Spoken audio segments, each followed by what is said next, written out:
Test, test, test.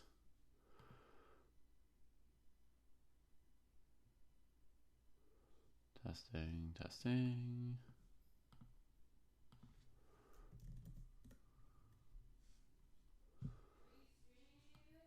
Yep.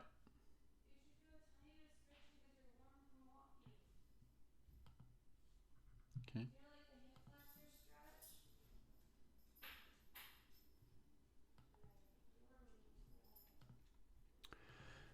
I can't see the video on Twitch for some reason. There we go, Urxor. Hello. Okay, sorry about that. Okay.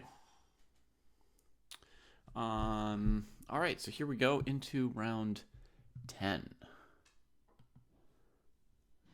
And we've got a hectic game here between Sindarov and Prague.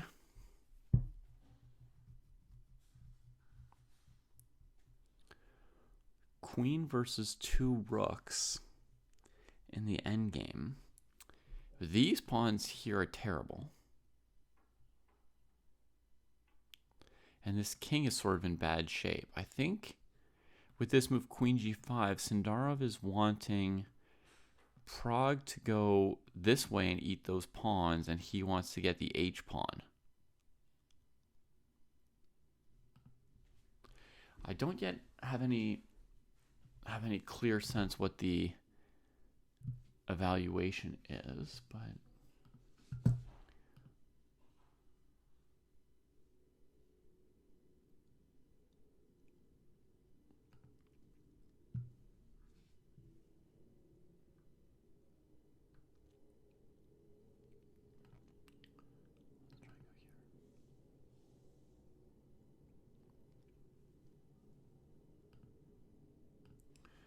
okay, we're going to try and get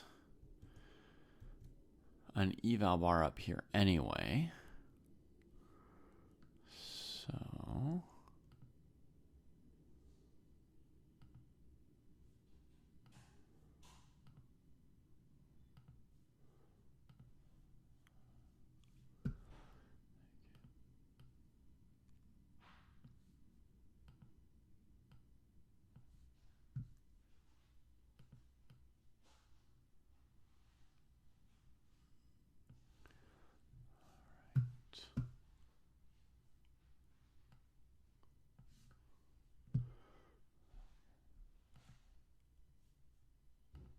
see if I can get it to show on the broadcast.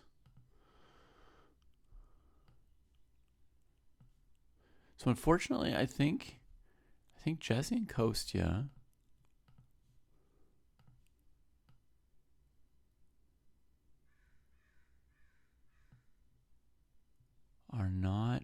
are a little bit under the weather today.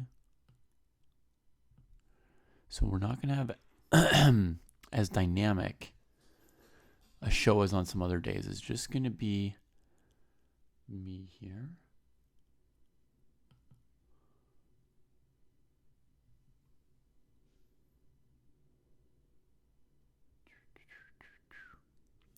Okay.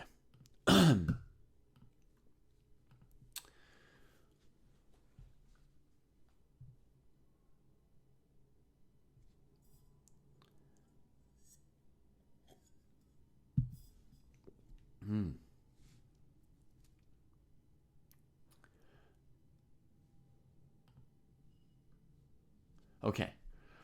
So Lauren thinks that Prague is in trouble here, and Krausif thinks it looks good for white. Has some pawns. Yeah. Rook's not great yet. Both kings are bad. Yeah. Okay. I've started my eval at plus 0.1. Lauren thinks white might be completely winning, which would be good news for Sindarov's chances here. Yeah, I assume since we're starting so late, a lot of you have been forced to go watch other broadcasts and seen some evals and stuff. So thank you very much for keeping those to yourselves. It's very kind. So I'm being not very good at evaluations. I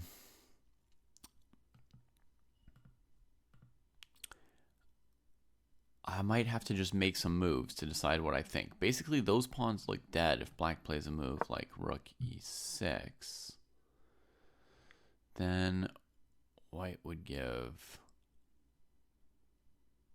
Chekovich, king here, Chekovich.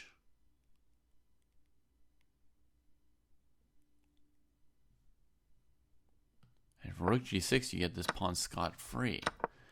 So black has to voyage with the king. I could check and the king comes here. That doesn't seem to hurt black. So let's just take, check, here, check, somewhere. And white's obviously much better once we get to this point. Obviously. 2 extra pawns and the king's always exposed. We could take here, and black has to wonder if they can get away with this. Their king's in the way of everything. They're always dropping everything. That line looks very good for white. Let's try some other moves. Check. So Lauren, you've followed the whole game without any other stream, without any other input of any kind. Have you followed any of the other games, or have you just looked at one game like Jesse style? Here?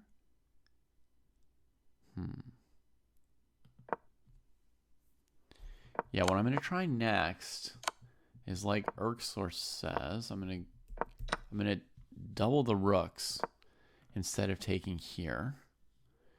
Then white's going to check us. We're going to go here. Is there any way for white to confuse the rooks from taking this pawn? No. Nothing can stop them from doing this and this. White could demolish the whole queen side here.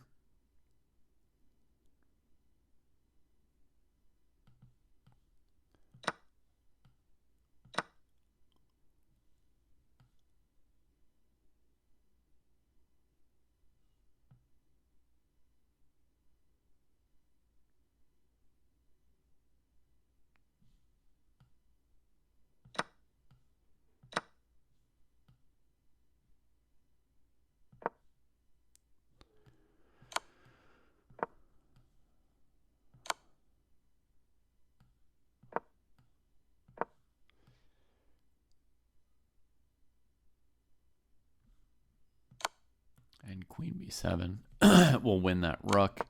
So the rooks can't just go on a suicide mission for a draw, which means white's just winning a position like this with 3 passed pawns. Second variation that simply wins for white. This is just me getting my bearings, folks. I just have to play out some moves. I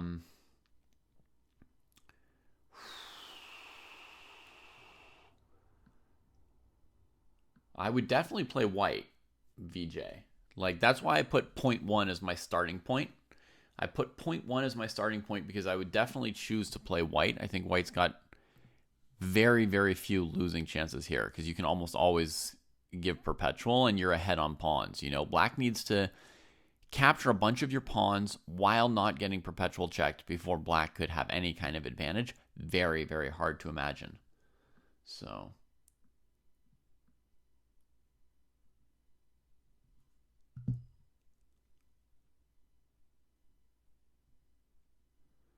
there we tried Erksor's conception of just getting the black rooks organized, and it meant white was up too many pawns. How many pawns is a rook worth in an endgame? Generally speaking, if it were a completely empty board, I think a rook beats 3 pawns and might lose to 4. You're wondering if queen f4 could even be good for white. No, because there's enough extra pawns randomly on the board that the remaining black rook could go pick them up pretty easily. So white's very far from being able to trade a queen for a rook and be ahead just off of pawns. That's still a long ways away. Okay, so we've got a move from Prague finally. He played rook h7. So he is defending this pawn rather than going after these. And that makes sense because that pawn plus that rook is a body bag for the white king. But I'm going to move up my eval anyway to 0.5 at least already. Just because I saw a lot of completely winning positions for white so far. Now, in this position, black's essentially threatening rook f7. The threat of mate would force a draw. So the only move that comes to mind for Sindarov here is e6 at the moment. And then, presumably black's going to play this move to try and deal with the pawn. Whenever they go this way, Sindarov has to at least win the pawn on h3, right? That's like the minimum thing he can do. Oh, Sweet Blue says there was another interesting move, which was here coming for this. Yes, because if the queen just goes and takes this pawn, freeing up the king, she does block his escape square. So for a moment, black just has a simple perpetual anyway with a draw. So rook b6 was an interesting move as well, Sweet Blues. That's good. It's a good vision of all your possibilities. Okay, but what about this, Sweet Blues? If white gives a check on the g file with the queen on g4, if you ever go to the h file, white takes with check. If you ever go to the f file, you block your rook, so white can take. And if you block with this rook, then you don't have rook b1. So this move would, quote unquote, win for white. You see what I mean? Like it forces something like this here, check, and then the king can get out. And there's no immediate perpetual, and so white's got a lot of pawns. So rook h7. Sindarov played e6 very, very quickly, and Prague played rook e8 very quickly. So now we're here.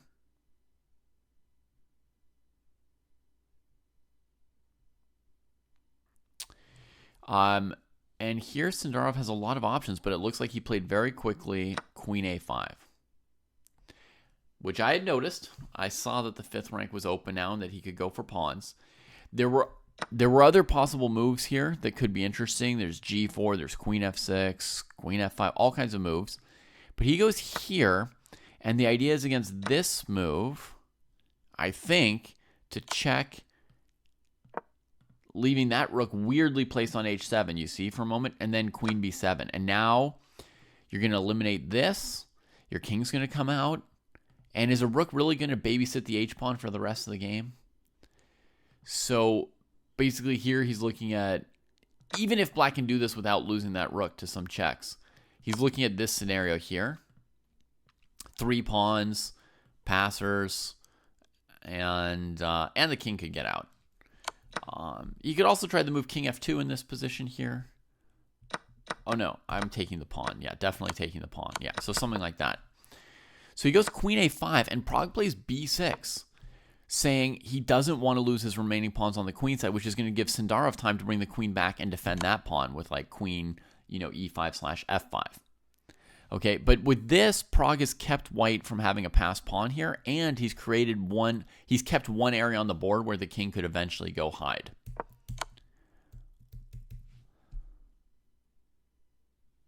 But I guess Sindarov's saying as long as your rook's just defending the h-pawn, you can never win this, and he can eventually get his king out from under the f-file. He could start advancing the g-pawn. Can he break through with just the e and g pawns? Maybe bring his king to g3 so this pawn's always under pressure. I think he's winning. I'm going to adjust my evaluation and just guess that he's winning. Okay, it feels like he's got full control of this. Like he's always going to come out with at least 2 connected passers. But, there's always the chance that Prague still just goes here. You take this. He takes all of these isolated pawns. Yeah, I don't know for sure. So here it could be queen h5 could be a key move. Rook takes, queen takes, rook takes. Possibly.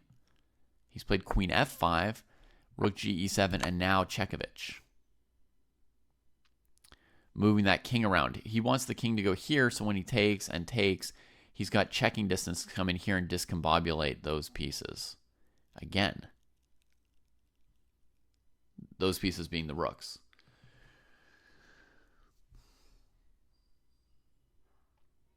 If the black king were on b7, this is a good question. If the black king were on b7, would this be more safe? Would it be okay?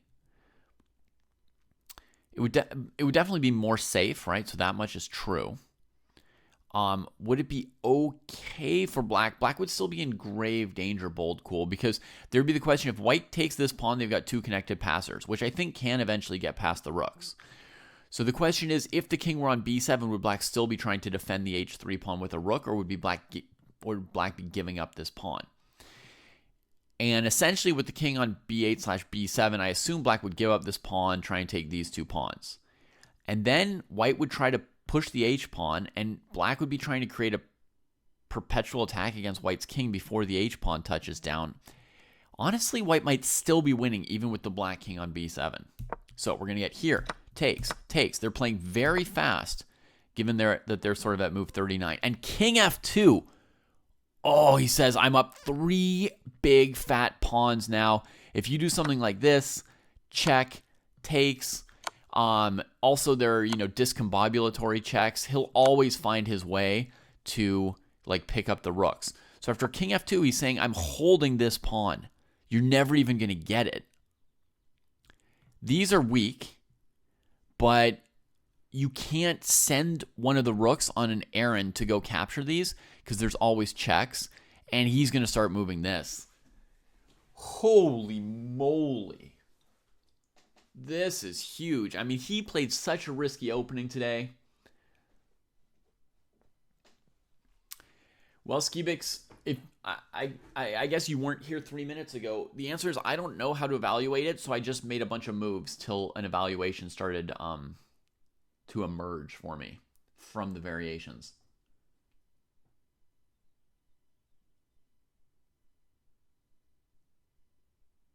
Yeah, so I think he's winning here. But look at this opening he played, folks. I know we weren't here from the start. He plays this Queen's Gambit line, very, very sharp. The bishop gets trapped. Bishop e5, there's f6. This is move 10. I mean, here he's in more or less opening theory, probably, but it shows that he thought for 7 minutes before leaving the bishop to be trapped. Prague thought for 5 minutes before trapping it. They both are, saying okay, am I really sure and confident to go into this position here? Right? Am I really certain and confident? So he goes for this. He gets a pawn for the bishop. The bishop's going to get a second pawn, right, on one of these squares.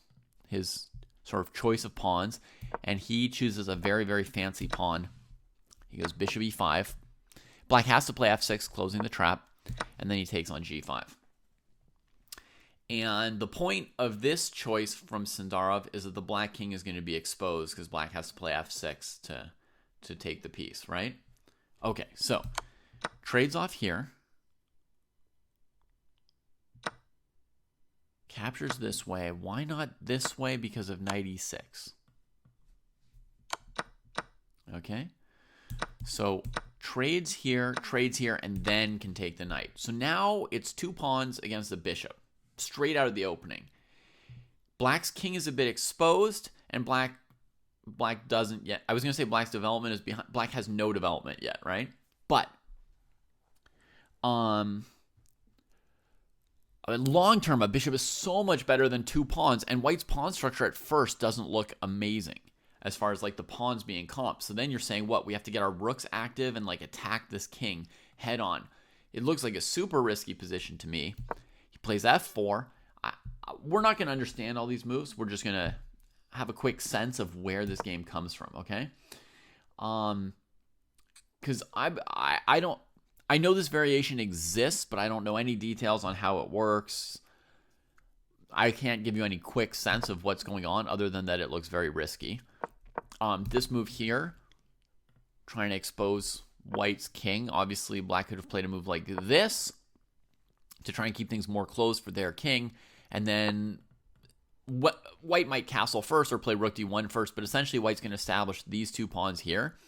And partly maybe play against the bishop. Try and put a pawn on e6 and say that bishop can't really get very strong, and the black king's going to be under the presence of those pawns. Instead, black goes for like, yeah, the game's going to open up. Let's open up both kings. I don't want you to castle over here and be safe. White could play g3. White could castle. White could take on g5. I don't know. We get this. g3. So white tries to keep the rook from opening up and have some safety for the king. But this is already a thorn in the side of... It's going to be relative safety for the white king forever. Gets castled. Your friends are stronger than me. Very nice, yellow. So Sindarov castles. And then here, this was the last thing that I saw. I was kind of like watching the games on my phone while making, breakfast and lunch and stuff for the kids. And this was kind of like the last thing I saw before I went, walking to walk the kids to and from school. But here he makes this very, very risky decision to leave his pawn structure as just garbage. So now, I didn't expect this. I didn't see, how does he have enough threats to go straight for the black king here, right? I thought, you need these pawns to be in good shape. You need to roll them down the board as your compensation. For example, like here, playing f5 to say that that bishop's terrible. Or here, saying we've got a mass of pawns to try and queen them. But no, he goes for the most dynamic variation. He's got to have calculated something. He goes here and just comes straight in. Now he's got nothing for his queen. Checks him. Oh, beautiful. Oh my God. So he'd calculated all that before he took on f4 with the rook. He only spent 7 minutes on rook f4. He saw for sure that he can just force his rook through and that there will be this too many undefended pieces at the end. Oh my God. Lauren, amazing as rook f7 is, I'm basically certain that he saw it before he played rook f4, and he only spent 7 minutes on rook f4 to come up with the idea, be certain of the idea, double check the idea, evaluate the idea. What? Does he not even need his clock, this guy? What?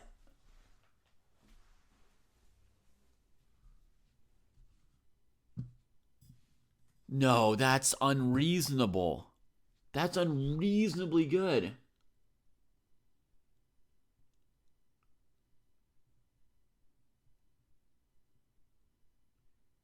Francisco thinks Prague missed the whole thing? Okay, so big alternative here for Prague. Bishop here. Why not bishop there?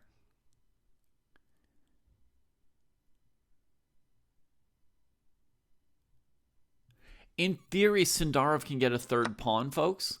But I just want to say, in a middle game like this, the pawns don't matter yet. The endgame they have now with queen against two rooks, we are going to talk about the pawn count. It is going to be important. But at this phase here, your king is eventually going to get counterattacked with that pawn on h3. Right? Like black play bishop d5, bishop c6, put the queen on the diagonal. It's all about like the attacks on the two kings. So I don't think his point was, when your bishop comes out, I get 3 pawns for the bishop. Because 4, isolated, doubled, whatever pawns don't hold a candle to this bishop once the black pieces are organized. Like a position like this, oh no. Looks dead. So what was his plan? Maybe rook f6. Rook takes. God, I'm torn again. Let's say he keeps playing like Sindarov. Me, I straighten my pawns. Let's say he does this. He's threatening queen g6. So this move makes sense.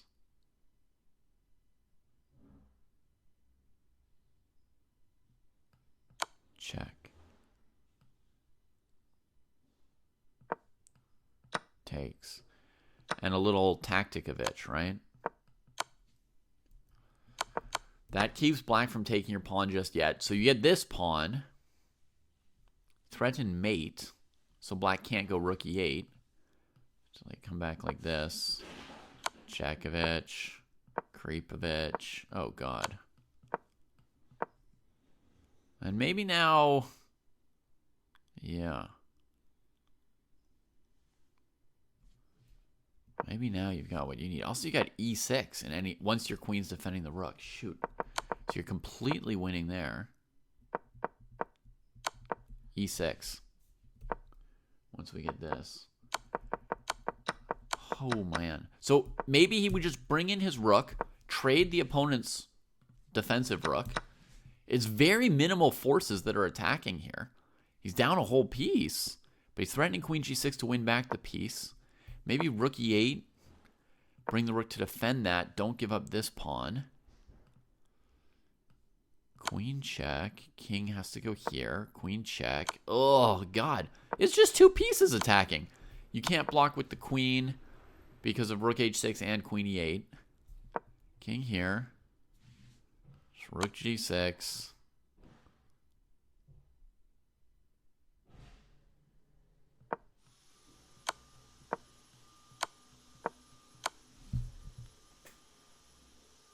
That's bizarre. So, let me just say, like, on my own, I would have looked at this move first. But only because I was trying to think like Sindarov did I even look at rook f6 first. Normally in my games, I try to, like, you know, straighten my pawns, and I don't know what I would do next. Obviously, this is worse than the quote-unquote Sindarov-like approach that I looked at first. But, you know, I might try and take this pawn, or, you know, get my queen here, or lift a rook. I don't know. The pawn at f6 is pretty good. Like, the value of that pawn, the pawn on e5 is worth, like, you know, somewhere around like 1, and the pawn on f6 is worth somewhere like 2.5 or something. Maybe this position is good for white too, but dang, rook f6 was really clear. White was just crushing here. Oh man, so okay, I mean, I don't know like how exactly the evaluation is at this phase in the game, but clearly he had some idea against bishop e6. This is playable for white. You can't avoid the rook trade. I mean, then the rook's not defending, right? Somebody made a good point. Like, I think you need the rook h6, Francisco. You need the rook h6 for black to defend this position. Once you trade with rook f6, white has so much attack. Maybe queen h7 to defend it. But again, that's going to... Well, I mean, the rook's getting traded either way. Tactically here, I think queen h7, white just wins the bishop. And then the rook ending is trivial, right? I think it's trivial.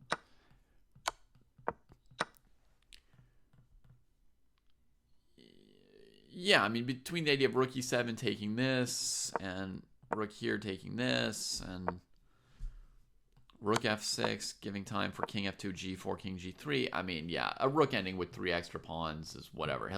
There's some way to win it, you know, and the black rook's not even developed yet. So let's say, I mean, without getting deep into it or adding any, you know, guaranteed or computer evaluations, let's say what Sindarov was doing here was plausible, right? Let's say it was risky, but he was crazy confident, and it was plausible. Like, his evaluation was somewhere between, you know, 0 and +3. He wasn't losing here with white. All right, so he goes in with this concept. Oh la la. So that gives us the ending that we've seen. Here he just calmly gains some space on the queen side. Like, what's he doing if Prague goes, you know, king here? Well, maybe if king here, he steps on a mine, he goes and takes all the queen side. Maybe his plan is just to keep moving the pawn up the board. If Prague had some move to hold still, maybe it's Zugzwang. a5 bothers the rook. Rook decides to hold the h-pawn versus going this way, which we have already looked at a little bit. E-pawn grabs some more space, wins a pawn. Prague doesn't want to give up the whole queen side, so he keeps the pawn. Queen comes back, holds the e-pawn for now. And then king f2. This is where we were. He holds this pawn because of queen h6. So now he's got 3 pawns against the rook, and we're saying it's a decisive advantage. You're going to want to play g4 or h4 in this position. He went for g4. Notice what I said. He can always arrange something against this move, I guess. What would it be? Queen check. Here. does he? But what's the detail? Like, tactically, he allows this. What's the plan? I mean, it might also just be that, like, now the pawn goes. Like, he also doesn't have to hold this forever. Maybe queen h5 to cut off the escape. Yes, thank you, Mato. I think you're probably right on this move. Yeah, if the king comes here, you go check, here, here. King can't step on e6 because you take this. King here, you've got queen here. And lastly, king here, queen here. If you block with the rook, he can take it and king e3, right? And if you step aside with your king, there's queen h6 again. So with the king exposed, there's tactical resources that prevent this. But I will also say, like, it's not going to take many moves before these pawns are far enough that against rook e3, you just kind of queen the pawn, right? And you say, yeah, you get, you know, a check or two, but the king just sort of comes around. Eventually, you run out of checks. You have to reconnect your rooks. And, you know, he's playing queen h7, g6, etc. So the time will come pretty soon where he doesn't even need to defend e3. And so rook e4 was played saying maybe this. And, you know, here I think he can probably go g5. Is this where he's thinking, or he's already made some moves? No, he's made some moves already. Right? But you understand, like, g5 might cut off queen h6 check. But at some point, he's ready to just say check here, here, you know, and say, like, whatever. You know, you can give some checks, but it's not perpetual, and, like, the end is coming over here. This is far enough advanced. So that's coming at some point, you know, and ditto for, like, rook a4, you know, who cares, right? Because we're queening. Rook a4, maybe, yeah, check, got to keep that defended. Queen c6 wins that rook, again, just the exposure, but again, even if we don't have queen c6, g6, and yeah, it's just the black rooks are split up. They don't have time to capture any pawns anymore. So,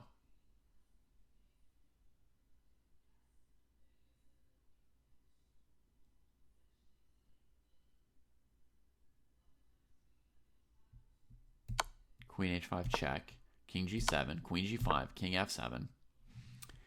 So he's moved the queen into position to defend these, and maybe next he'll play h4. This is where he's been thinking for a moment.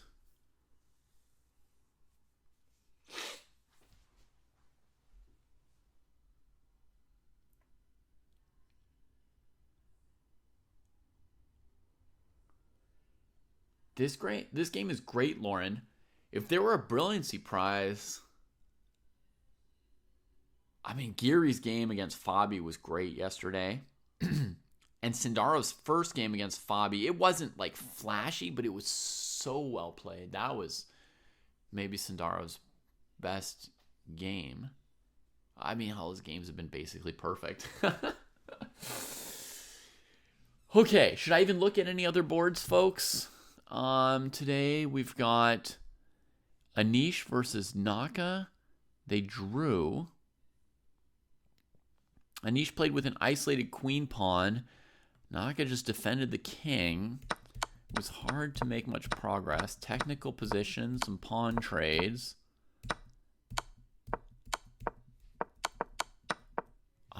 So here Anish is threatening checkmate, and the knight is very, very bad. You know, knight h7 is the only square for it, and that would be back rank mate. So Hikaru found a clever draw. Knight d7, getting off the back rank and stopping queen b8, queen g8 mate. And then when you take it, he's got the little repetition. So I didn't see the whole game, but looks like a fair game. Let's see any other games still going. Esipenko and Bluebaum have drawn. Looks like it could have been like a Petrov. Let's see. Well, better than the first time Esipenko tried this queen e2 thing against Wei Yi. Some rook trades. White has like mild pressure here based on like the queen and this pawn being solid and this pawn not, but it's not a ton. And when he plays queen f2, that's not very ambitious.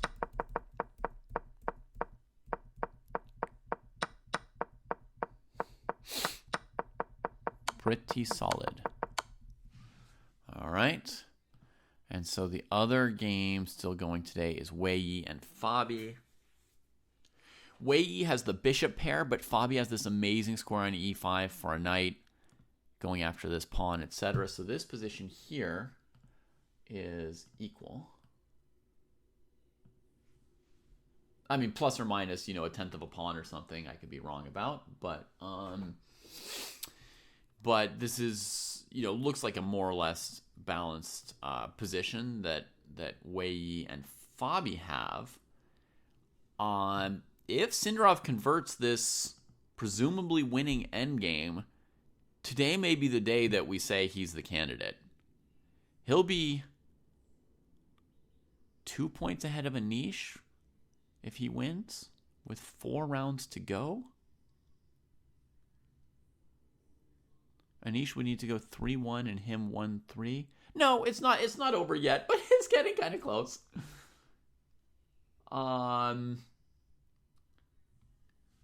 Okay, pay attention to Wei Yi's clock, I'm told.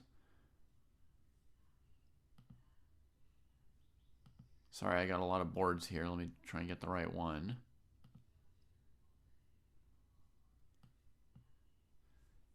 Pay attention to his clock. Okay, he's got 9 minutes. Oh, they've got 15 moves to make. Fabi doesn't have tons of time, but Wei Yi has even less. Yeah, but it's like a simple equal position, no?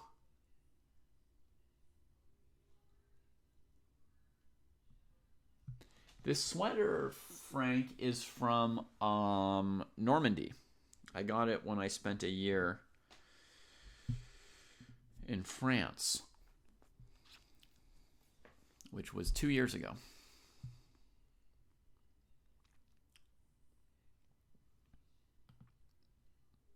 Somebody think this shouldn't be 0.0? Sam, what should the eval be here? If it's plus 0.1 or minus 0.1, does that matter very much? Sindarov's game's more exciting. I didn't get to watch any of his wins live until today. King F3. Yeah, look at that. I was thinking maybe H4, but he goes King F3. Just, you know, building the king's activity. Prague takes that pawn, and here comes the H pawn. All right, so the rook manages to win a pawn and come back to the show. And, you know, it's a race now. Let's just double check one thing. If rook here, H5, rook E3, queen E3, rook E3, king E3. Just what basic gut check for me. This is still a win, right? He doesn't even have to allow this, but it would be really useful to know that this is winning.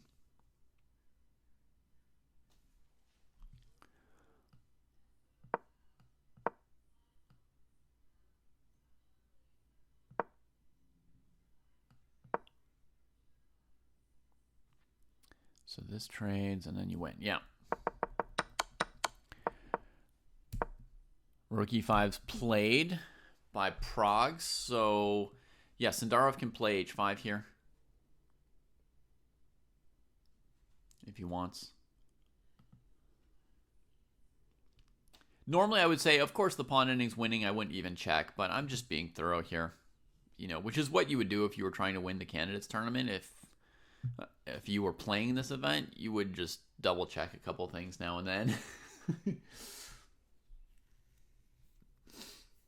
Honestly, if you're just playing in a tournament, you know, you double check, you try to double check things like that instead of just cruising through assumptions.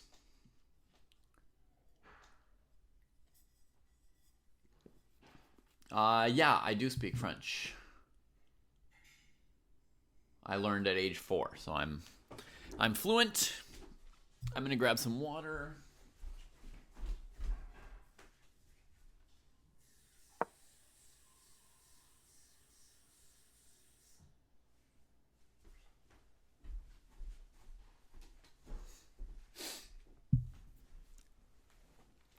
Yeah, living in a different country is a very cool experience. All right, Sindarov moved.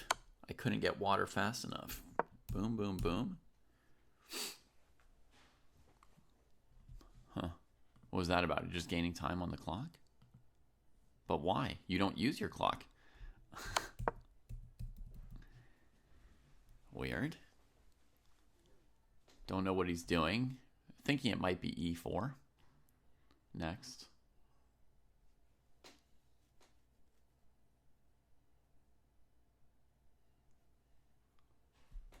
Huh, that is interesting, Samuel. I was just kind of looking at my sad little empty cup and thinking about water to begin with.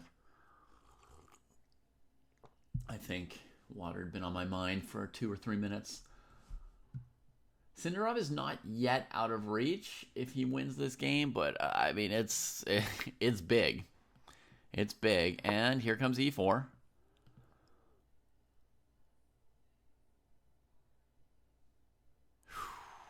That's some passed pawns.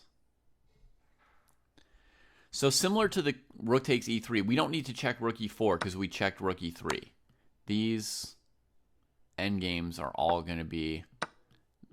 These are all going to be the same now. This 2 pawns is winning.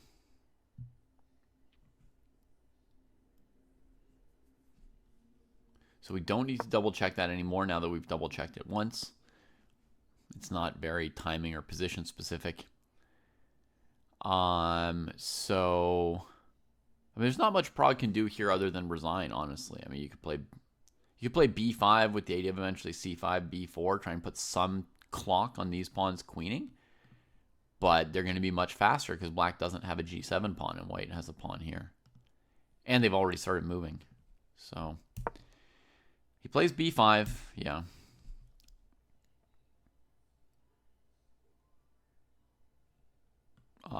G5 looks good. And I don't think h5 would spoil it either. I'd probably play g5.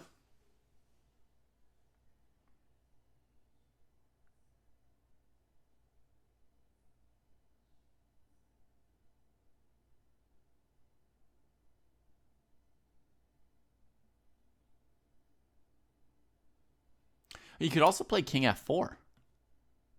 No, then rook e4's check. But I'm just thinking, like, maybe he can come forward and threaten to win that. And try and, like, break through this. But why? Just queen these pawns.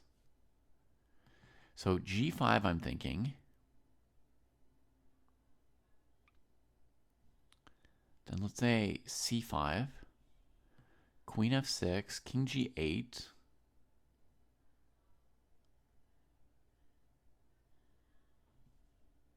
h5, there's rook f7, so g6, allowing rook e4.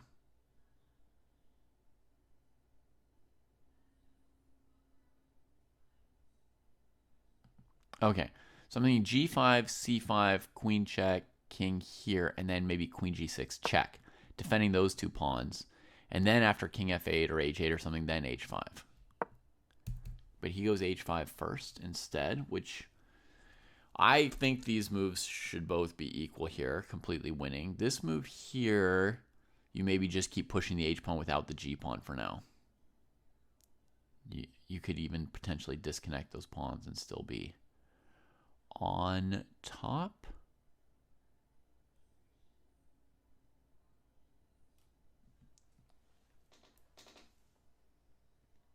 Survival of the Idiots wants to just push the h-pawns.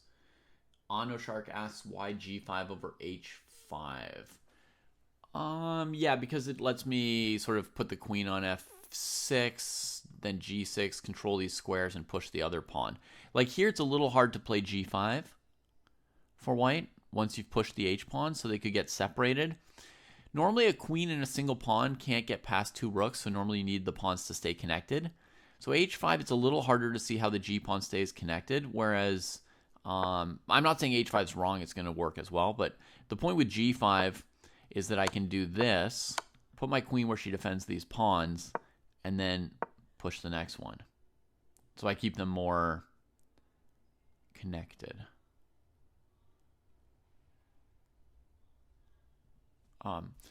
Also, from this position, I kind of like the idea of like cramping the opponent more with the king like this. But you have to be careful because sometimes this will work, sometimes this won't. and we'll end up losing our queen. So have to be a little careful. He seems to be happy with his queen off on this side, and he's just going to bring the pawn to h7, right? And then he'll be ready for queen g8. Looks pretty effective. We got a quick c5 from Prague. So again, he could give some checks, but it looks like his main idea is to push the pawn. Then king g6 would be the concern, right? Yeah, so I don't think he can necessarily just play h6 here. Oh, hey Lily, thanks for the raid. Hope you're doing well. And yeah. Oh, it's been a long time. Let me do a shout out. Long time since I've streamed.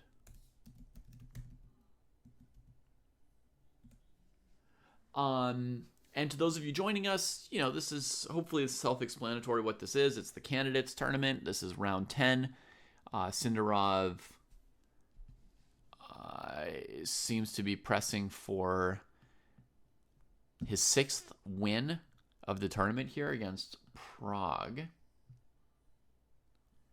Oh, Lauren says we can just push the pawn. Even that's just going to work. h6, king g6, h7. You can see that Lauren's been working very nicely on chess here today. Totally locked in. And she calls the move. Sindarov spends no more than a minute on this move either. Now here, what about rook g7, Lauren? Then queen g8 is the right move. That's weird. You can't take the rook because the king comes back. Maybe some move like queen b8 also wins. Maybe there's like a bunch of winning moves, but maybe here followed by this is the easiest way for us to understand that white's winning. Okay, so we get h6, and if Prague keeps pushing over here, his point is, I don't know if he even has to take on b4, but his point is to just do this. And then once this is here, he'll play queen g8 and queen. So once you get there, then you got to play this. And then I guess we don't have check, but let's say we move the queen anywhere.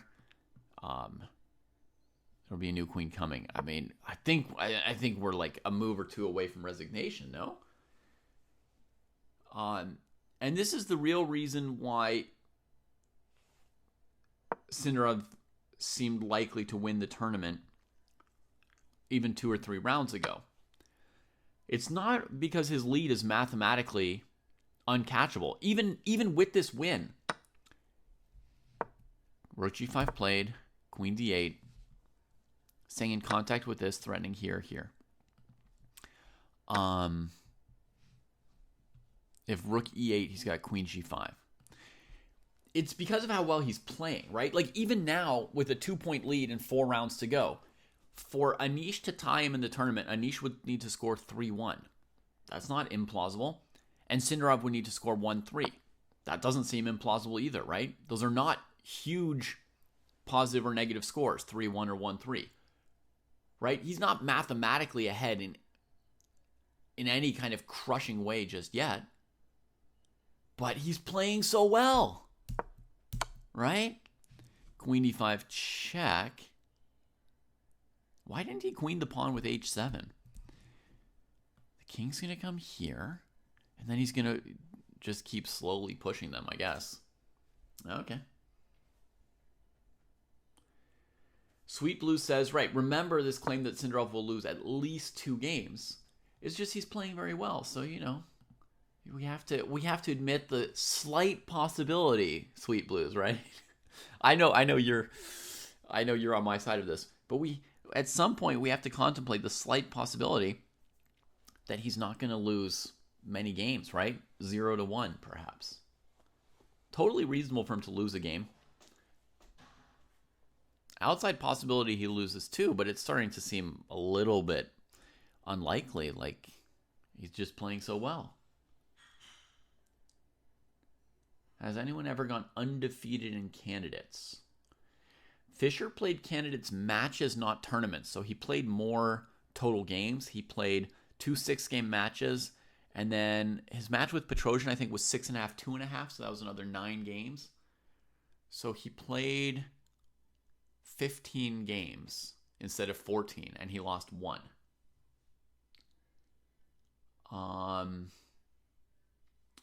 So Fischer once played 15 candidate games with 1 loss, which does tell you, like, Sindarov's result here is really amazing. It is a slightly Fischer-like run.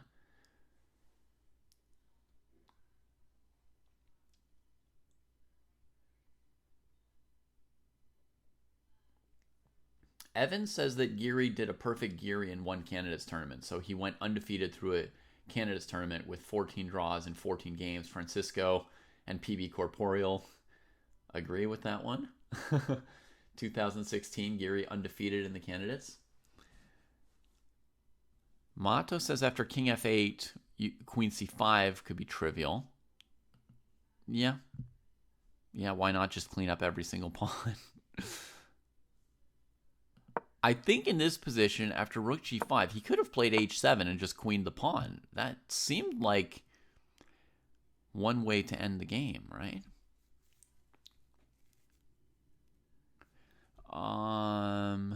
What would Black do then? Rook G7 then. Yeah, okay, so this was a different move order than what we'd seen. So that's why he swings the queen around. No, I like it. Rook comes back, check, and we get resignation.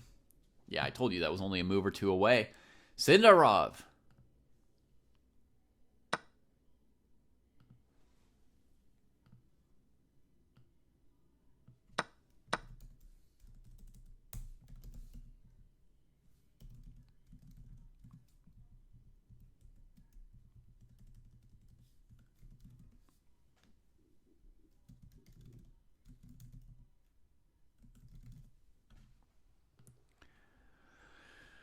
Wow. Wowzer. Oh, shoot, we were on the wrong eval bar. We were on the stupid FIDE eval bar that whole time. My apologies, folks.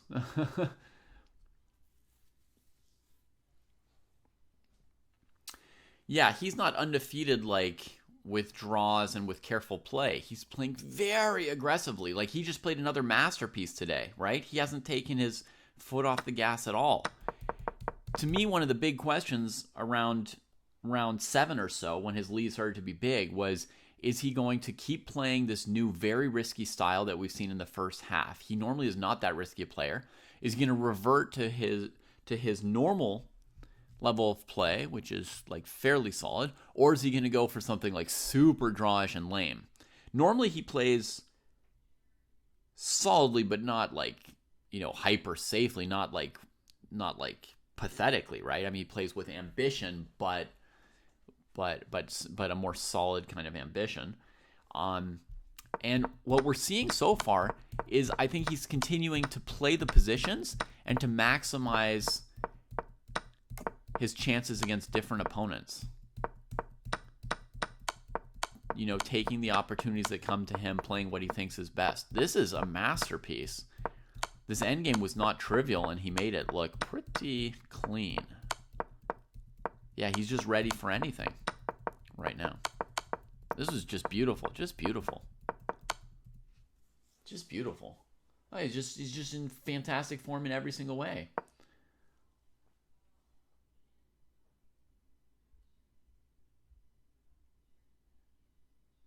So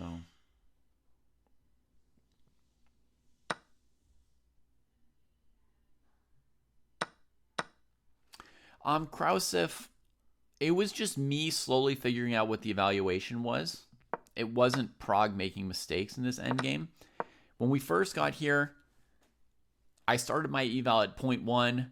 I played around some moves. After a few moves, 0.5, but without any more moves being played by them, just my analysis of this position, right? And then Prague played Rook H7, which wasn't even what I was analyzing. But having spent time analyzing, Rook G6, Rook E6, and these moves, I switched my evaluation to winning. So I think he was already winning at this point here. I do think so.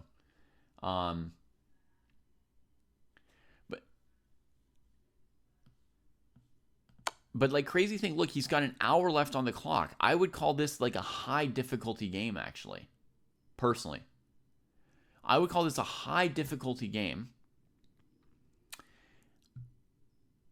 And to play it that fast, at that difficulty,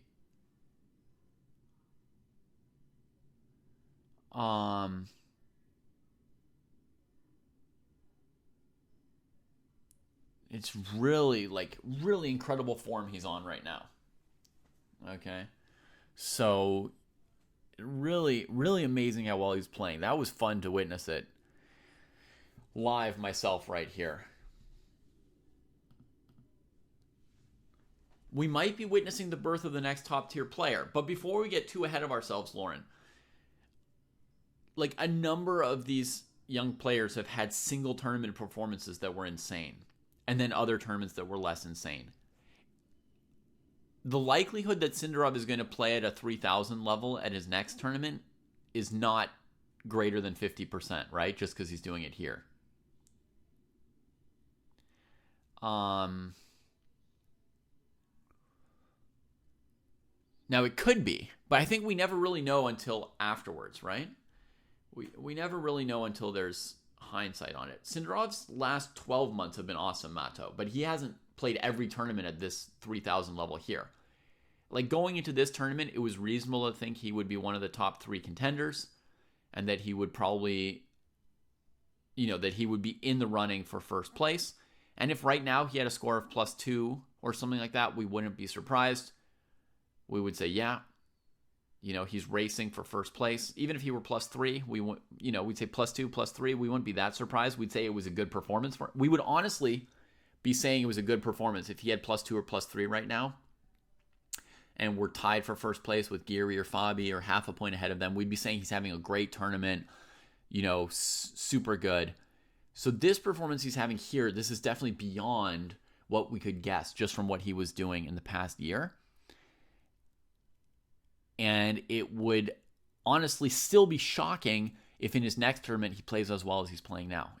That would still be shocking, because it's more likely to be an outlier performance than to be the new normal.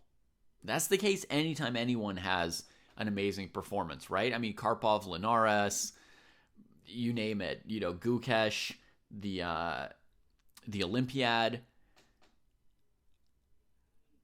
Even if you're talking about a world champion level talent, they sometimes play like a 3,000 for a week. But, I mean, they rarely play like a 3,000. Nobody's ever played like a 3,000 for 2 years, right? So the closest thing I would say would be like Fischer's run to the world championship. Like, he was basically just, that was a sustained year of just playing like God. Nearly. I mean, by like human God. I don't know if like engines look at those games and see errors, but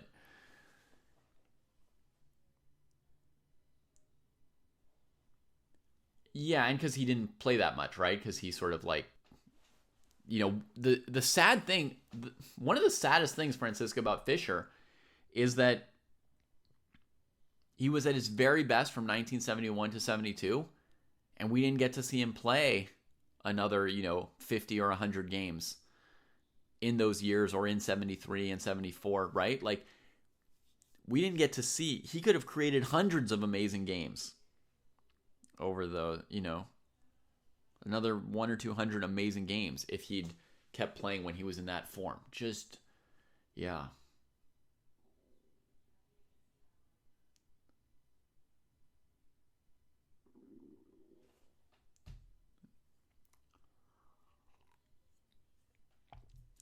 I think, Francisco, that Fischer streak was like the one example of somebody like sustaining that level over multiple tournaments, and really, yeah, just it's like the biggest, it's the longest run that anyone's had of playing at that kind of peak in human form.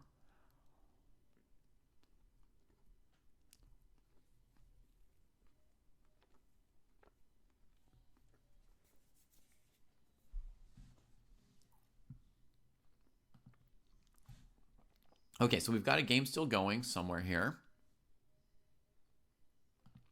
Nope, Wei Yi and Fabi drew. The games can't all be over already, can they? Let's check check the women's side. I need more chess, don't I? Everybody knows I need more chess.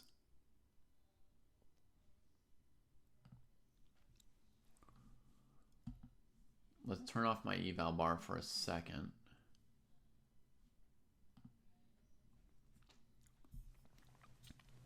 All right, this looks like an interesting position. Ju is tied for first place in the women's candidates, by the way. So beautiful bishop at king h6. Yes, beautiful. It would be fantastic, as we kind of switch gears from Sindarov for a moment here. It would be fantastic if we could see a sustained run from Sindarov. If we could see Sindarov play like this for 2-3 tournaments in a row, it would be like a historic pleasure to witness that. All right, let's get into the women's candidates here. Bibisara Asalbayeva is a 1.5 behind the leaders. The women's candidates tournament has been very, very close. There's only Tan Zhongyi, who's having a slightly bad tournament, and then there's a bunch of players who have scores like +1, +2. It's very, very tight tournament. Right now, Ju, she won yesterday, and she's in the lead with only one other player. They had a 5-way tie for first yesterday. Today, there's 2 in the lead. So let's see what Ju can do here. It looks like actually, she's in danger of losing to Asalbayeva, which would continue to make that tournament even tighter.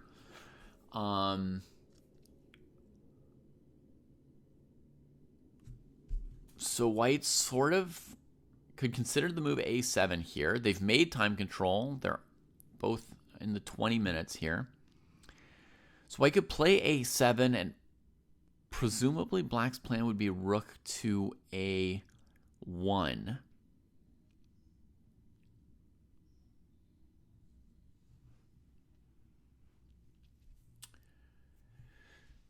Sorry, Spinal Tap Chess. I don't wish sadness on anyone, but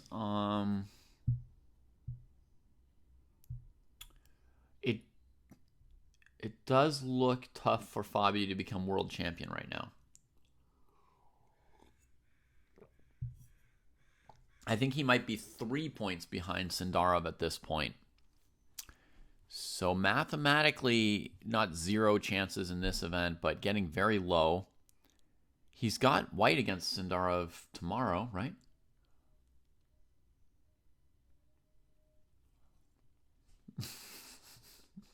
Thank you, Francisco.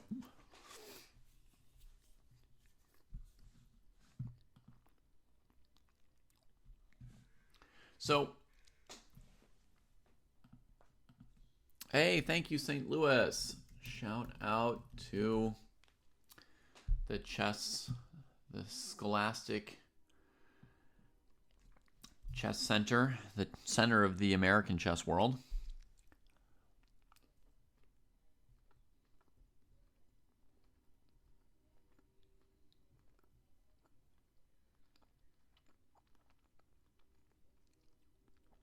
I agree, Hamilton. If not for Magnus, Fabi probably would have been world champion at some point, for sure.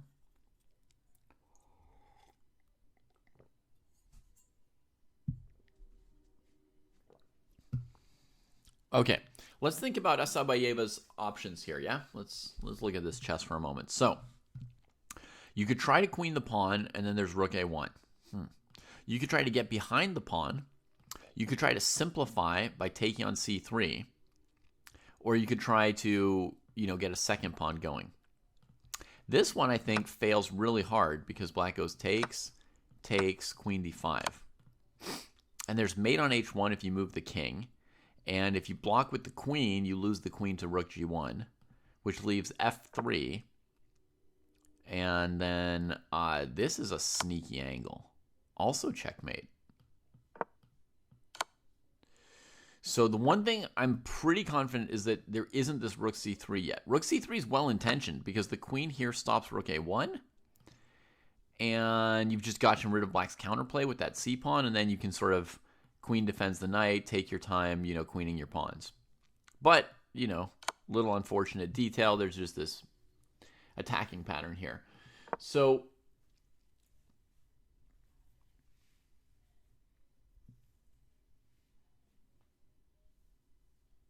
Nepo said he's going to play in other candidates?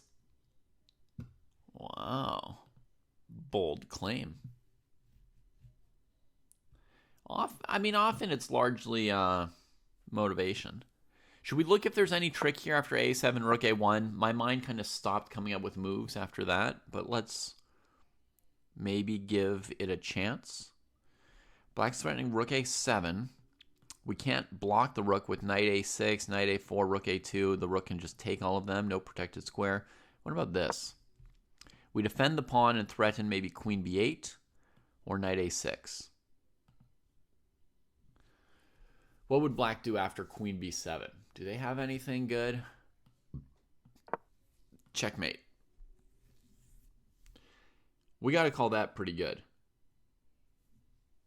Yeah, when you need something, checkmate's pretty good. Wait a minute. Queen's with check. And now without the rook on a1, you don't actually have a checkmate, right? Dang.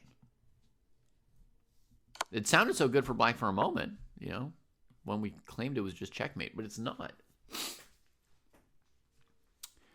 So Bibisara needs to look pretty seriously at a7 because there's a chance that this is just a forced win. The threat here is queen b8. Queen b8 would be the end of the game.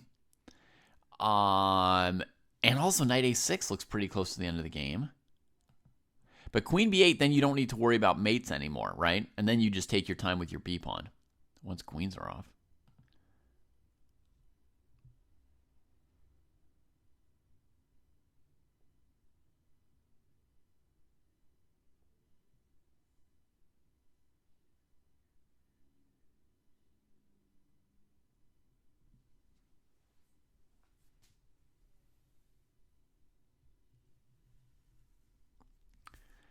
Isn't there something about her name? It almost sounds like Queensarofsbayeva. Queensarofsbayeva. Queensarofsbayeva, and then she would win. Okay. Candidate moves for black. I would consider king h7 here. So queen b8 can be answered by queen d5 or queen d1 or something.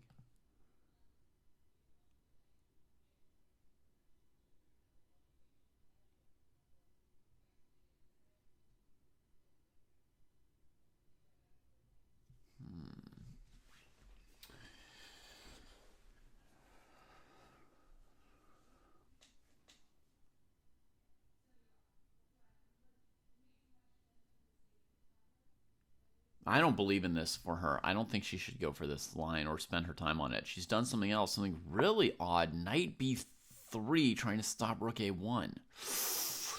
But that knight, I mean, it's so far from the king and so far from the pawn now. That's a weird choice. But, okay, let's just be concrete. Rook b1, maybe trying for queen d1, but there's just a7.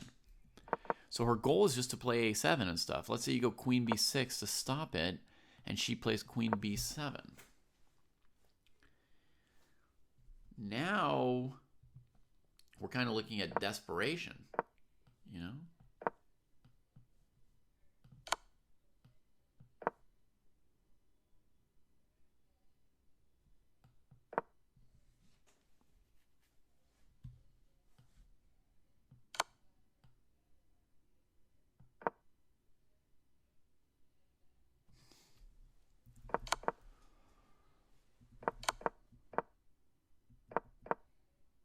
Okay, so candidate moves for Jew here.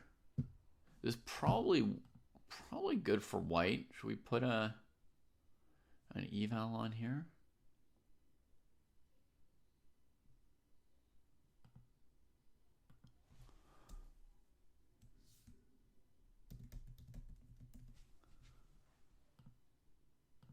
We're going to start with guessing that it's white winning.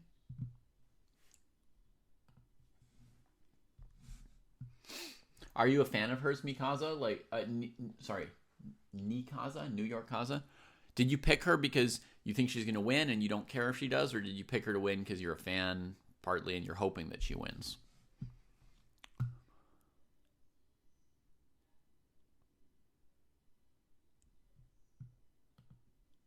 This tournament is close enough that, you know, there's about 7 women who could win it still.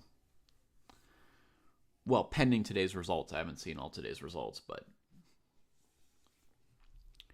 Okay, so candidate moves for Jew.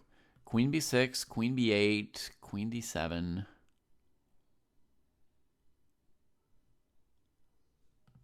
Rook d3.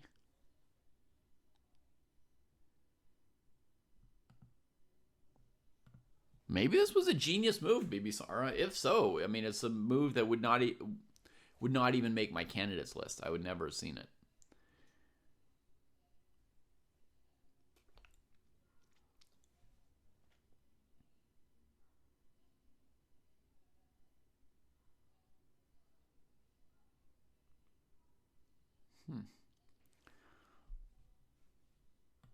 Covers any kind of counterplay there. Covers the defense. Rook b1, b3 is too slow because you're just queening a pawn.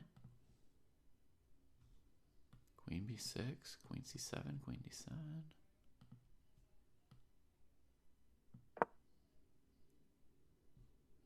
a7 anyway. Uh-oh. That means against queen b6, I didn't notice this candidate move for white. Queen takes d1. I was so busy queening. Uh-oh.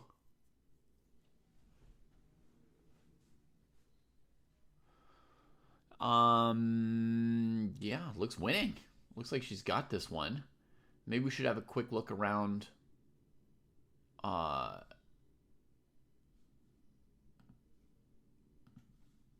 women's section today and see what the whole field looks like there. Is there any game here I don't need anymore? From some other day. It's not Gasapenko game. Yeah, I don't need that one.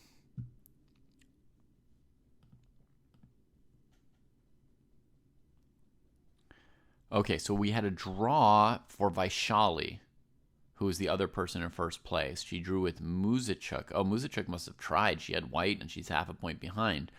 But they drew, so Vaishali is going to have 6, even if Ju loses. Oh, we've got more moves in the game we were watching.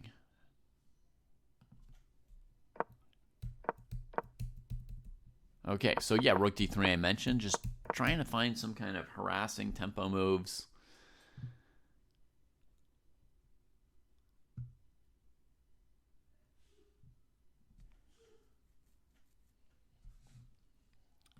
Queen c6 looks pretty good. I'm gonna have a look at the other game. You know, let's have a look.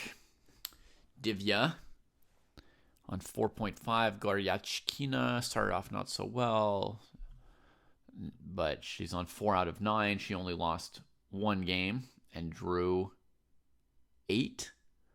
That still leaves her in contention. The tournament's still close. All she needs is to win 1 game, and she's in contention. This endgame, if they trade queens, white's going to be able to quickly attack the one queenside pawn for black, so it's going to be a draw.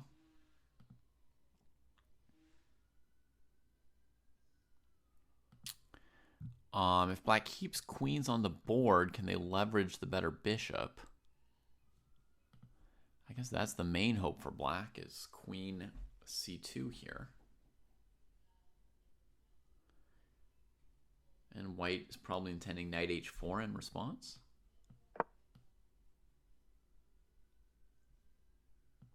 I mean, black's threatening bishop f3. You can't take on f5 because of the queen. Knight d4, mate on g2.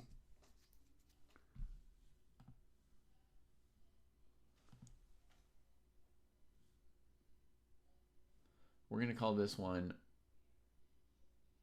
instinctively minus 0.2.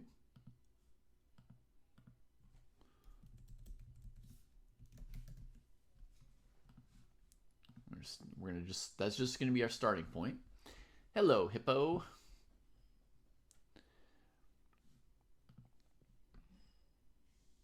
Nope, we got bishop d5 played just now instead.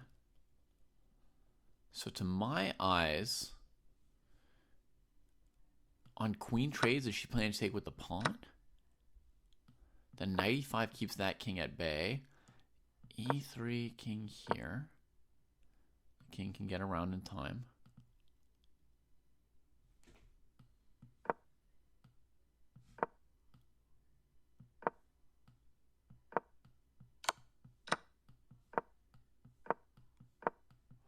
And white wins the king and pawn ending. So that's not genius for black, nor anything white should fear. So knight e5 seems fine. And if black took like this, we would again go knight e5, here, here, here, here. Drawish, right? Well, I think Fabi Sindarov is still an important and interesting game, Francisco. Still an important game. Okay, so I think this is more or less equal. This one here. I'm just gonna put it to zeros. It's so close to equal. Okay, so enough of that. We're gonna go back to Bibisara's exciting game with Ju. But so it looks like nothing's gonna change in the standings with Divya and Gonyachkina. And so back to Bibisara thinking here. She's getting a little bit low on time.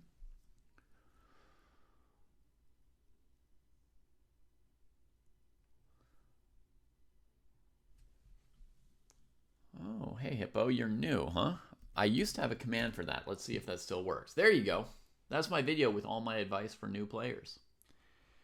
I'm happy to answer any other questions you have, especially, once you've seen that video, whatever questions it leaves you with.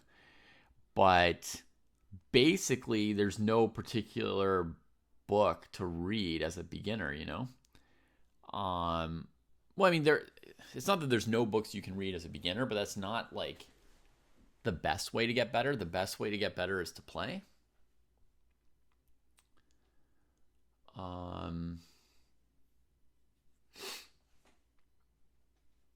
And once you get some familiarity with some basic tactics and patterns, then at some point there's tons of great books and lots to learn from them.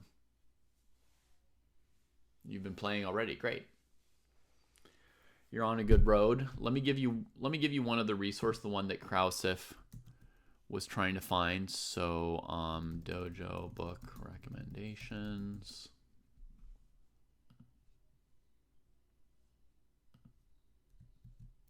I think this is the link Krausif wanted to give you. And then, as you see your rating go up, you'll see when any of those books might be relevant to you. Okay, we got another move, Queen B7. I was thinking C6, but it's probably like a similar thing. Yeah, Queen C6, Rook D6, Queen B7, Rook D7. Black wants to just like keep attacking her queen so she doesn't have time to queen this. Yeah. Oh, good work, Francisco. That's a lot of good work. So finally a check to get a tempo. And then she'll either play b5 or a7. But, at least the queen's off this long diagonal. So she won't play a7, queen a8 check. I take that back. It's king h7, of course. So maybe b5 here. But then black has the idea of queen check on the long diagonal, king moves, and rook into d1, queen c6. Okay. Yeah. So b5 looks reasonable. Here's just what I was thinking, folks. I'll just show you for a second. If black goes for this mating pattern, we've got queen c6. b5 has been played. Once the queen gets back on the long diagonal, white will be back to like clearly winning comfortably. So I wonder if after check here, maybe you could go queen f3.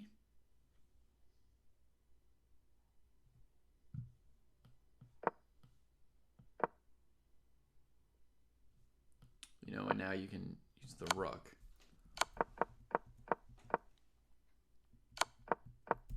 Yeah. I imagine queen a8 from Ju.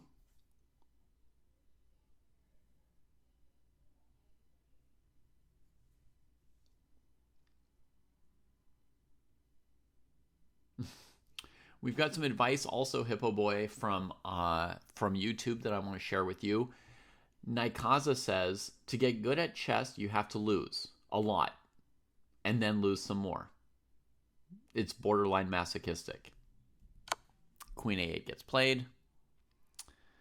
Ju is going to be playing quickly to try and get Bibisara a little bit, to work on her nerves a little bit, not give her a lot of time to figure out how to win.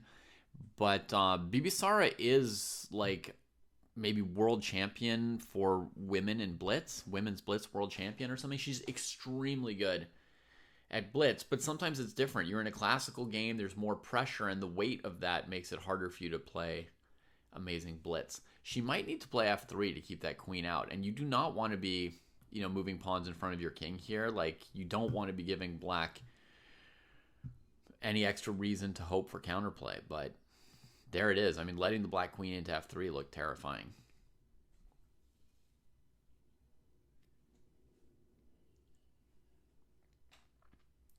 Wow, quite a quote from Nepo Francisco.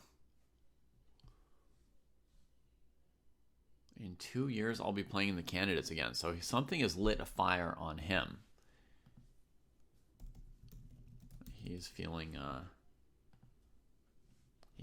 excited about chess.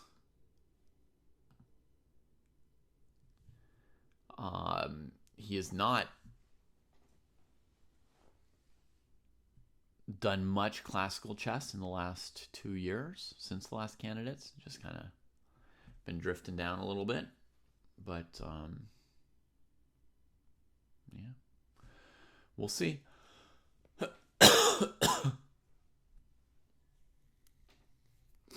Yeah, I mean, the most important thing is I want, everybody out there to, just enjoy playing chess. I don't want them like worrying too much about winning and losing and feeling awful and stuff like that. So, okay, I think we've got to move here from Bibisara. King h2. Okay, so we have to ask, what's the plan against queen f3?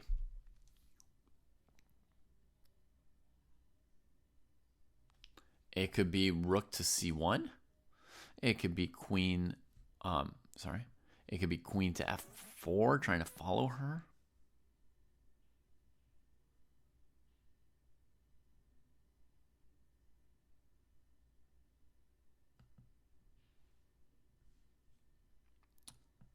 Bibisara keeping 10 minutes on the clock.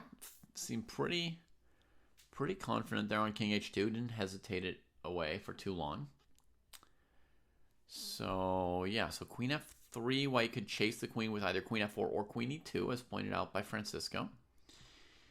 And alternatively, could just play a rook c1. No rook c1 because of queen f2. So we got rook d1. Wow. So that, we thought white would have to go queen c6. And then what angle is the black queen planning to take after that move? Maybe she wants to go to a7?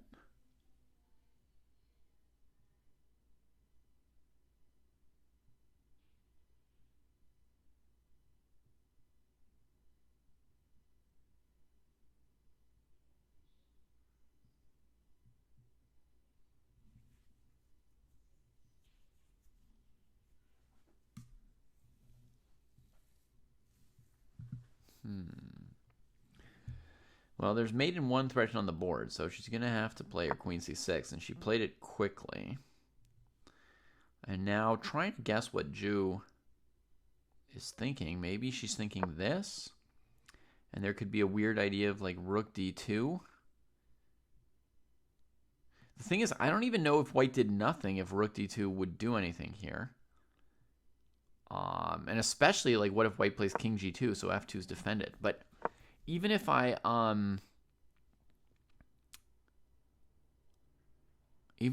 how could I even mark time for white to show this idea? I'll do this to show it. Rook d2, interfering with the defense here, right? But even there, rook takes to defend it. Pawn takes, knight takes, queen check, queen here. I mean, it still seems tough for black, and honestly, white could even take with the pawn, and then a queen f2 here. That wins. So yeah, there's no rook d2 idea. Jew hasn't played yet. And of course, this, king g2 would be a simple move. The point of putting the queen here is also partly just that you prevent b6 because of queen a6. So you're just trying to slow those pawns. And if white goes queen c5, you go back to this. White could play knight c5. Black could play here, b6. Rook takes, check, here. And you do not queen.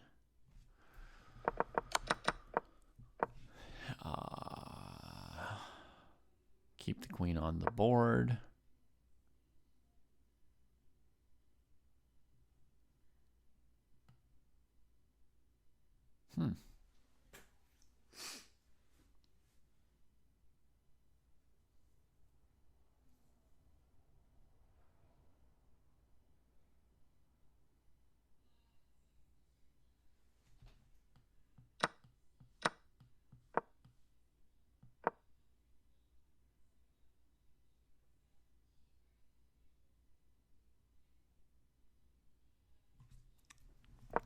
That didn't win for white.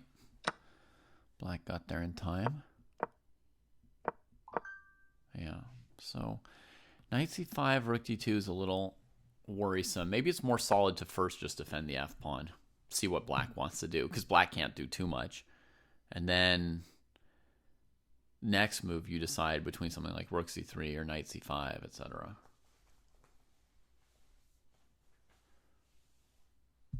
Queen a7, queen b7, Francisco says. While it's defended, just go after her. She's checkmated. It's a good move, Francisco.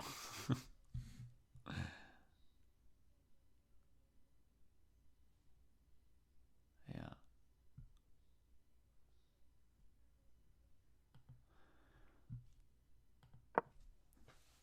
Okay, we got to move. Queen a7 played. Francisco's queen b7 seems to end the game. I will just say that right now. That move looks like a GG moment. I mean, yeah, I just don't know what black would possibly play in response. I've looked at rook d7, and it basically goes like this. Knight c5. You can't stop b6, right? Because the knight's just blocking that with its body. And then rook c7. That wins. I mean, you can run, but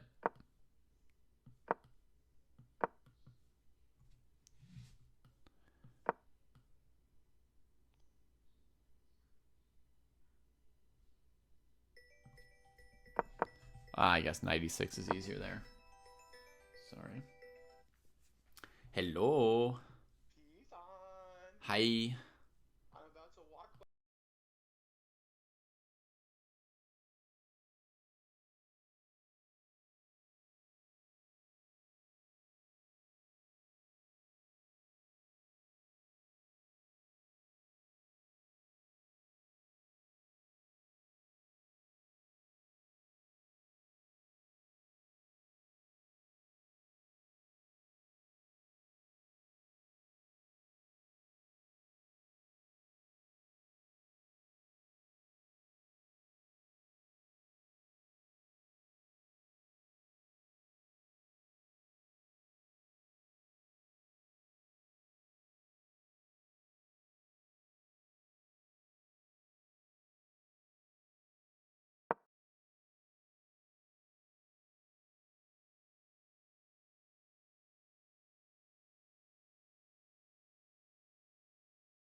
All right, folks.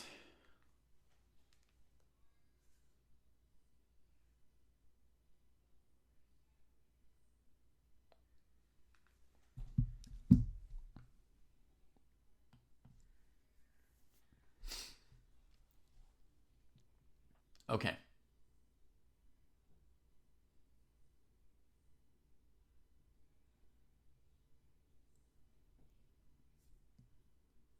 So she did not find Francisco's queen b7. She played this other move, rook a2. It defends this pawn in order to play b6 next move.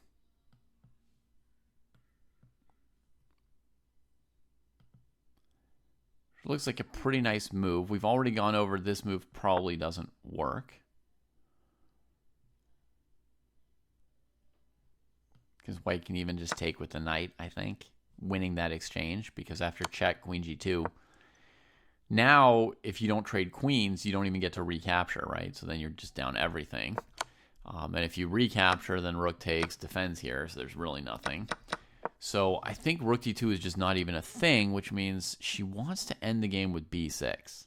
I'm very sympathetic towards that. I mean, I liked queen b7, but, you know, if she thinks she just plays b6 next move, who am I to blow against that wind? What moves could there be here for black? Bishop d4 comes to mind as like a last chance. Kind of like a last chance. I don't know, a move that strikes at the right part of the position. If white goes for queen b7 check, here, the pawns are sort of blockaded, and since the rook's not on c2, you don't clean this up and have an easy time. Can you still win this position with knight a5, c6? Maybe, but you know, you're contending with this pawn and rook d2. So other option, you just trade that bishop since it's going to be an amazing blockader on this diagonal. Now the queen centralizes, and then you try to queen this pawn.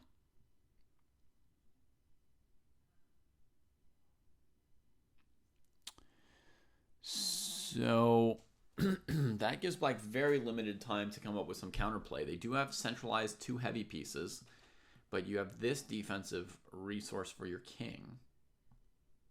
And you're one move away from queening. Also, a very handy next move for white could be queen c7 check. Because if the king goes back, then you queen with check. And if the king goes forward, you have queen f4, right? So for example, f4, like trying to loosen up this king while you're queening, black's doing this, and then oops. Weirdly, this generates just enough of a chipping away of your king position that looks like white's mated immediately. Oh, maybe not mated, but yeah, I don't know. But anyway, you know, white would just go back to this simple move here, here, here, and resign. So, rook a2, f4 was played first. Okay.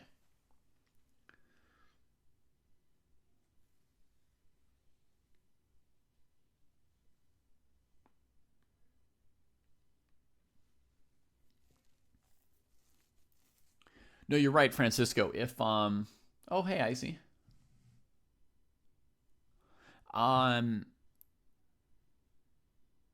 If on knight d4 the rook took, then we should seriously consider queen b7 trading queens. We could also seriously consider queen c3.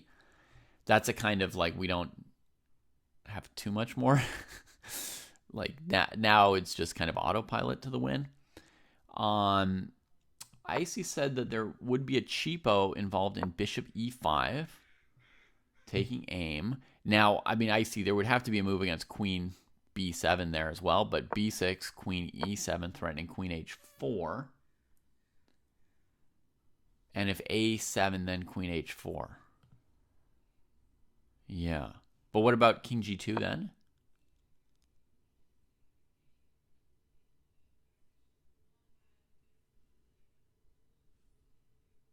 Let's see how she's handling f4. She's ignoring it.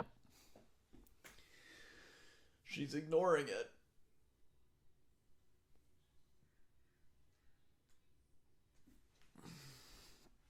In that position, Krausif, black would have rook d7 once they've moved their queen over. So that's why I was willing to just accept that they'd made a threat and spend a move on king g2. But the king seemed snug on g2. I thought that would be the end. of it all.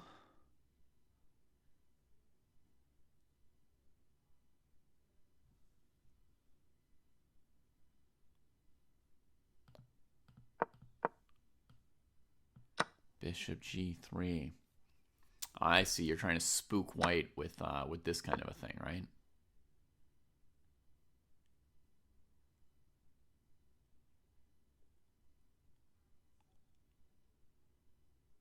Yeah. That's legit. The odds are pretty high white can just move the king and still defend with queen g2. But yeah, I understand that could be a little spooky. You'd have to calculate carefully in a tournament game before getting into those kinds of things. Queen e3, the idea, similar. Yeah. So white would have to calculate that pretty carefully. In the game, BB played b6. So f4 is going to chip away at this king's position a little bit. And I think she's going to recapture with fg and count on the rook on the second rank and the queen on the diagonal. But again, I mean, the queen can get kind of this far in, and then let's say a7, the queen can get into these squares. The question is, does it actually threaten anything?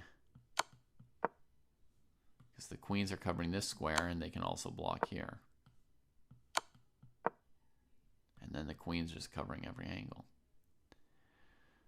So we'll find out in a minute or two, or any of you who want to can figure it out in 20 seconds of concentrated calculation yourselves.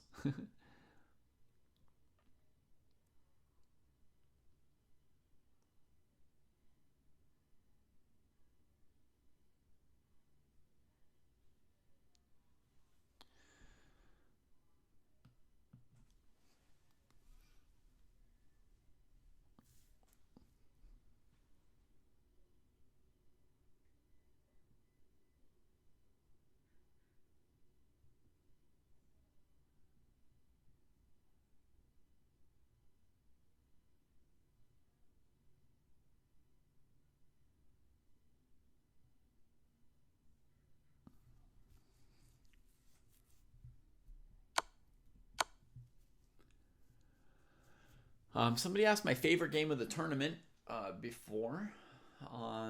There are several candidates. Sindarov's game today, I love. Sindarov's game against Fabi, I loved. Geary's game against Fabi yesterday, I loved.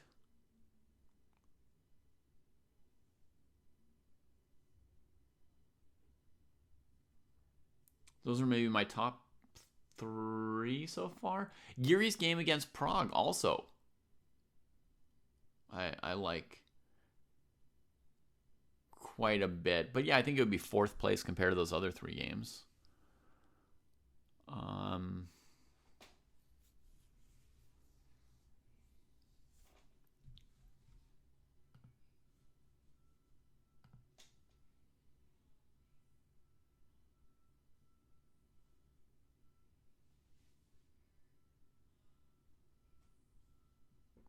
Yeah.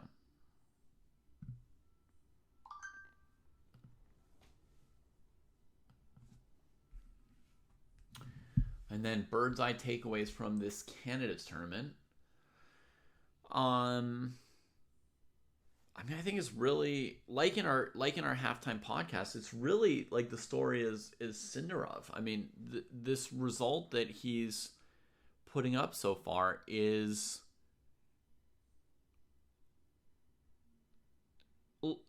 and it's not over. It's only 10 games in. But if in the next 4 games he continues to play at the level of the first 10 games, then it's going to be a tournament performance that people talk about historically, right? The way we now talk about, you know, some streak of Fishers or Talls or someone else, right? Like it's going to be or Fabi's 7-0 at the Sinkfield or something like that, right? It's going to be like a historical reference point for great play / breakout tournaments, etc., right? So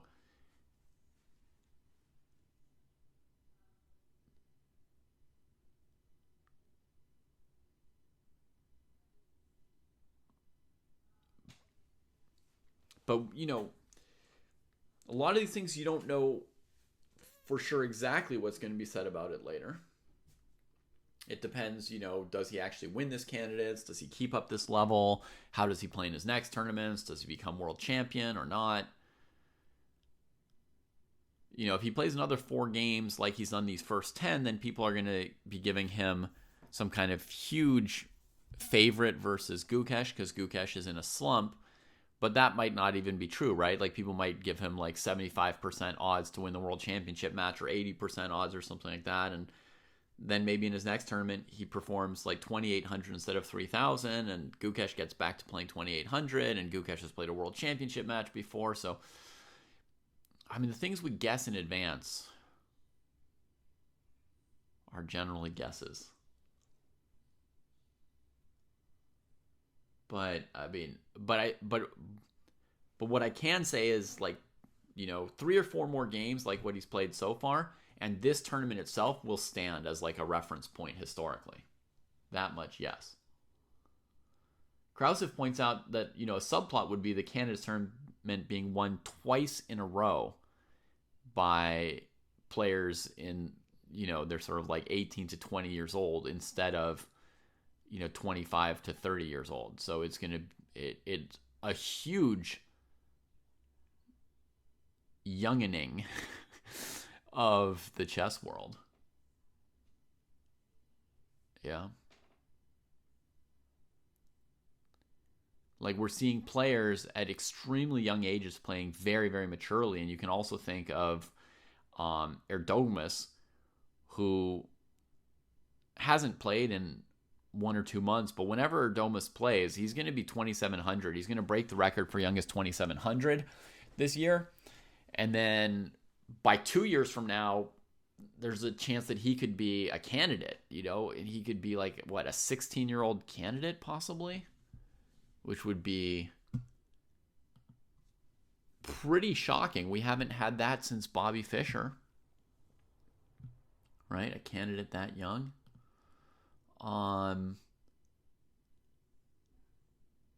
But not only I would say Erdomas would be a candidate, but it's possible that in 2 years he would be a contender in the candidates. You know what I mean? Like it won't just be like, oh, he qualified, but it was too soon for him. Like, how young can chess get?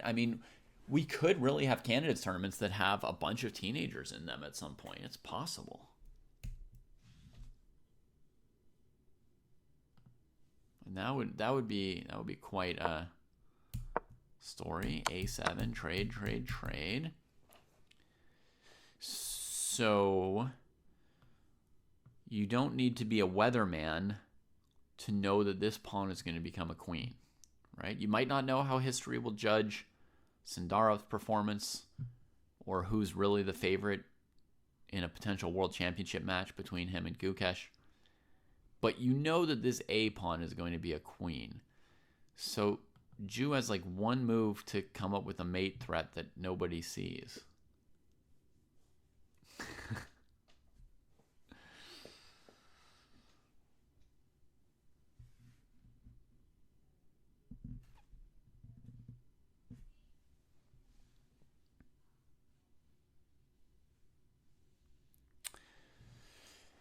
Jason, I recently watched the Bob Dylan biopic with Timothy Chalamet, I think, playing Bob Dylan.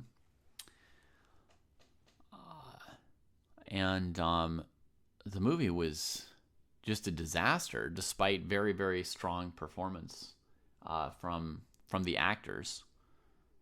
There's a discombobulated, non-narrative, non-evocative, I don't know.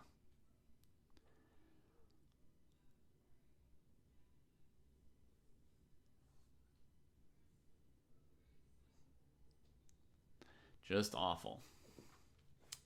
Bishop e5 played. The threat, queen h4. And queen h4 actually doesn't just score a check. After king g2, there'd be queen g3 mate.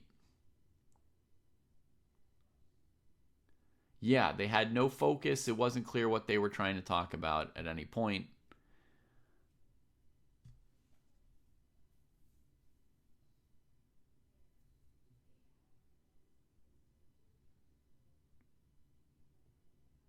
And I agree there's probably difficulties to it, but if they couldn't figure out how to do it, why even do it, you know? Have somebody who's got some kind of plan or idea do the movie instead of someone with no idea. All right, so what could the move be here? King G2 to stop the check. Queen E4 allows bishop G3 check. That's not perfect here. To be and to have, that sounds very familiar. That's a beautiful title.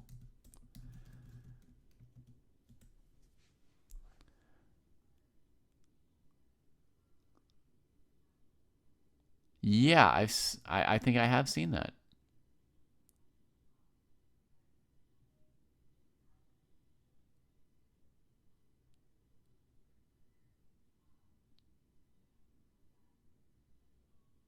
Yeah, great movie. I agree.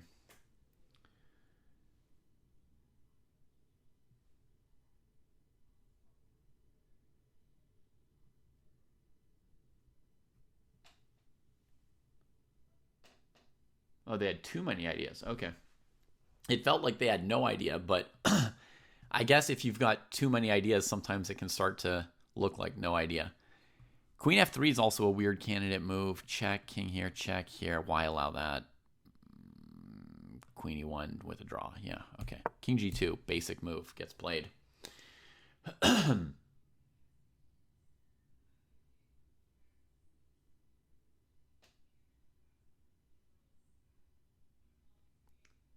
Drew Smite, you really think we could get many, many chess champions under age 18 in the future? Which I will say, 2 years ago when Gukesh became world champion, I said that is a record which will potentially last forever as long as there are humans. Like, I just don't see that record ever being broken. And maybe I already have to revise that claim because it's not impossible. Just looking at Erdomas, it's not impossible that Erdomas could be world champion in 2 years. I wouldn't bet in favor of it, right? Like, I don't think he's like a more than 50% chance to become world champion, but it's not completely inconceivable that in 2 years he could be world champion at 16. It's not impossible.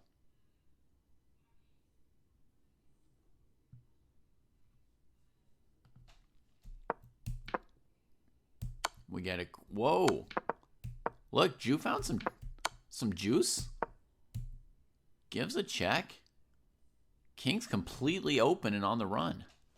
Wow.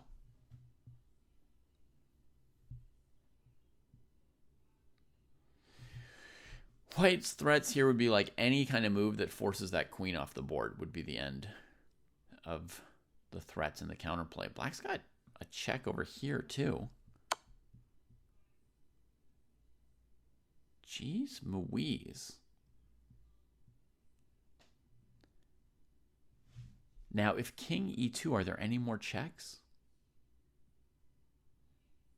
Maybe black calmly takes the knight.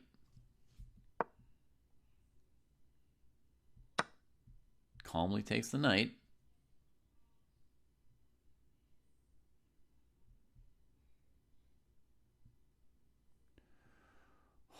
Oh la la.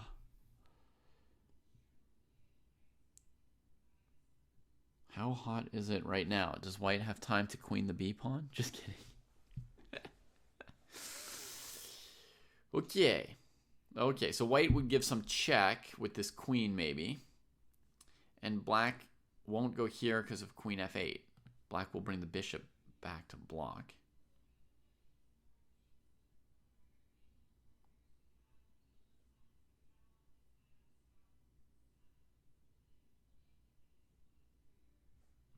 Resigns, comes in after queen d7 check. Bishop g7. What was the final move going to be? I think queen g7. I had this instinct, but I hadn't calculated it, and now I've calculated it. So queen d7. Bibisara closes the ranks on the tournament. Holy moly. There's only one player in the women's tournament who's more than like a point away from being in the lead, basically, or a point and a half.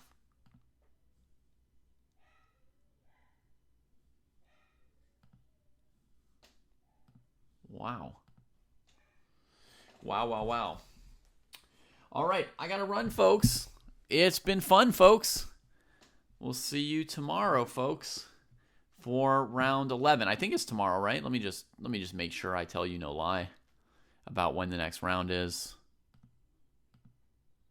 Make sure the rest day is on Friday, like I think. Or sorry. Yeah, is on Saturday. Yeah, one more game tomorrow.